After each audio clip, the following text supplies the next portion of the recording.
Welcome to our YouTube channel education with Dave sir.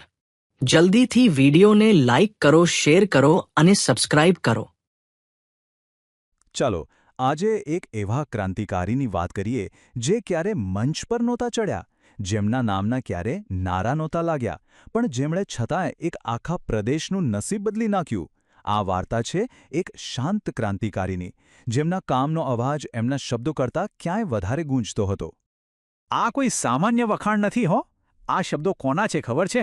ખુદ મહાત્મા ગાંધીના. અને વિચારો, જ્યારે ગાંધીજી જેવી વ્યક્તિ કોઈને ચરોતરનું મોતી કહે તો એ વ્યક્તિનું કામ કેટલું ઊંડું અને પ્રભાવશાળી હશે. બસ આ એક જ વાક્ય આપણને મોતીભાઈ અમીનના વ્યક્તિત્વની એક ઝલક આપી દે છે.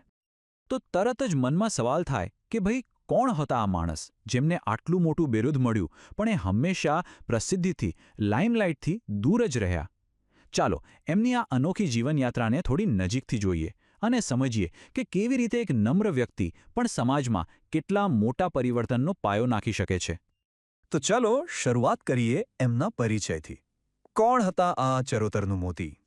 તો 1873માં ગુજરાતમાં એમનો જન્મ થયો. પછી 1900ના દાયકામાં એમણે શિક્ષક તરીકે કારકિર્દી શરૂ કરી. પણ આ ખાલી એક નોકરી નહોતી હો, આ તો એક મિશનની શરૂઆત હતી. અને છેક 1939માં એમના અવસાન સુધી એમણે જ્ઞાન અને સમાજ સુધારણાનો એક એવો મજબૂત વારસો છોડ્યો છે જે આજે પણ આપણને પ્રેરણા આપે છે. હવે વાત કરીએ એમની કામ કરવાની રીતની, એમની નિસ્વાર્થ સેવાની. કારણ કે મોતીભાઈ માત્ર એક વ્યક્તિ નહીં, એક આખી વિચારધારા હતા. એમણે ગ્રેજ્યુએશન પછી શિક્ષક તરીકે કામ શરૂ તો કર્યું, પણ એમની દુનિયા ક્લાસરૂમની 4 દિવાલોમાં બંધાયેલી નહોતી.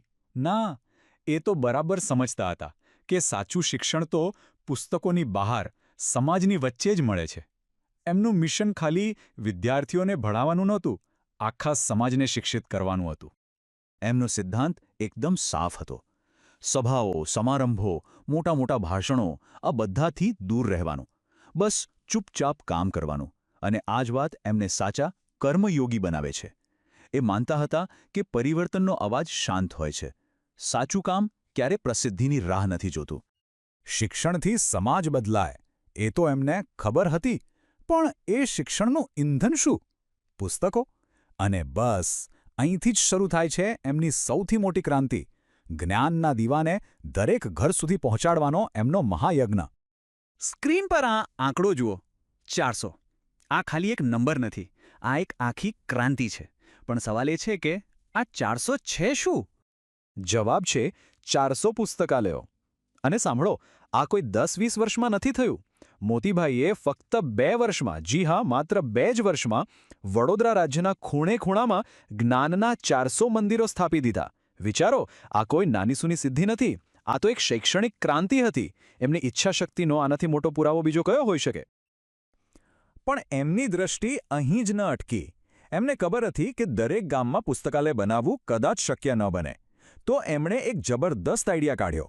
એમણે વિચાર્યું, જો લોકો પુસ્તકાલય સુધી નથી પહોંચી શકતા તો કંઈ વાંધો નહીં, પુસ્તકાલય લોકો સુધી પહોંચશે. અને બસ આ રીતે જન્મ થયો ફરતા પુસ્તકાલયનો. એક એવી સિસ્ટમ જેણે જ્ઞાનને સીધું ગામડાની શેરીઓ સુધી પહોંચાડી દીધું. જુઓ, પુસ્તકાલયો તો બનાવી દીધા, એ તો પહેલું પગલું હતું.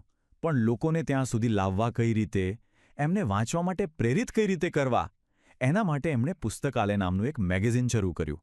અને આ ખાલી કોઈ માહિતી આપતું સામયિક નહોતું, આ તો લોકોમાં વાંચવાની ભૂખ જગાડવાનું અને એક આખી રીડિંગ કલ્ચર બનાવવાનું એક પાવરફુલ સાધન હતું. તો એક તરફ જ્ઞાનનો પ્રકાશ ફેલાઈ રહ્યો હતો, પણ મોતીભાઈ આટલેથી અટક્યા નહીં. એ સમાજમાં ફેલાયેલા અંધકાર, એટલે કે ખોટી રૂઢિઓ, એને પણ દૂર કરવા માંગતા હતા. એમનો બળવો ખાલી અજ્ઞાનતા સામે નહોતો, અન્યાય સામે પણ હતો. એમનું માનવું એકદમ સ્પષ્ટ હતું. જ્યાં સુધી સ્ત્રીઓને શિક્ષણ અને સ્વતંત્રતા નહીં મળે ત્યાં સુધી સમાજ આગળ વધી જ ન શકે. અને એટલે જ એમણે એ સમયના કઠોર સામાજિક રિવાજોને ખુલ્લો પડકાર ફેંક્યો.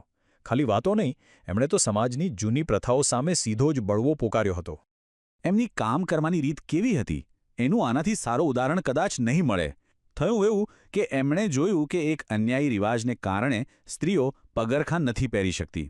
હવે આ જોઈને એમને ભાષણો ન આપ્યા કે લેખ ન લખ્યા. ના, એમણે સીધું જ કામ કર્યું.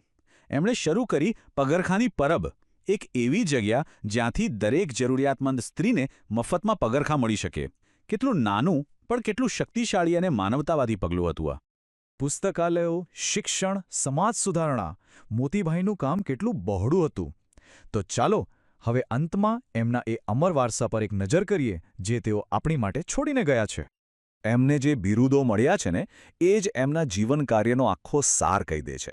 ચરોતરનો મોતી, ગ્રંથપાલ ઉદ્યમ પિતામહ, અઠંગ કર્મયોગી અને તપસ્વી શિક્ષક. આ ખાલી શબ્દો નથી હો, આ તો લોકોએ એમને આપેલા પ્રેમ અને સન્માનનું પ્રતીક છે. આ દરેક બિરુદ એમની સેવાની એક આખી કહાણી કહે છે. અને પછી 1 ફેબ્રુઆરી 1939ના રોજ એમણે આ દુનિયામાંથી વિદાય લીધી. એ દિવસે ગુજરાતે ખાલી એક વ્યક્તિને નહોતા ગુમાવ્યા, લોકોએ એક સાચા સંત પુરુષ, એક પ્રેરણાસ્ત્રોત ગુમાવ્યા હતા. એમના જવાથી જાણે એક યુગનો અંત આવી ગયો. તો અંતે એક સવાલ આપણી બધાની સામે આવીને ઊભો રહે છે. આજના આ શોરબકોર અને પ્રસિદ્ધિના જમાનામાં મોતીભાઈની શાંત, નિસ્વાર્થ સેવા આપણને શું શીખવી શકે? કદાચ જવાબ એ જ છે કે દુનિયા બદલવા માટે મોટા અવાજની નહીં, પણ મોટા અને મક્કમ કાર્યોની જરૂર હોય છે. અને કદાચ એ જ મોતીભાઈ અમીનનો સાચો અને અમર સંદેશ છે. પૂરો વિડિયો જોવા બદલ આપનો આભાર. જો આપને વિડિયો ગમ્યો હોય તો ચેનલને સબસ્ક્રાઇબ કરવાનું ભૂલતા નહીં, સાથે શેર કરવાનું પણ ભૂલતા નહીં. જો કોઈ વ્યક્તિ વિશેષ વિશે તમે જાણતા હોય તો જરૂર કોમેન્ટ કરજો, જેથી તેની માહિતી આપણી ફેમિલીને મળતી રહે. જો કોઈ મંતવ્ય હોય તો જરૂર જણાવવા વિનંતી. આભાર.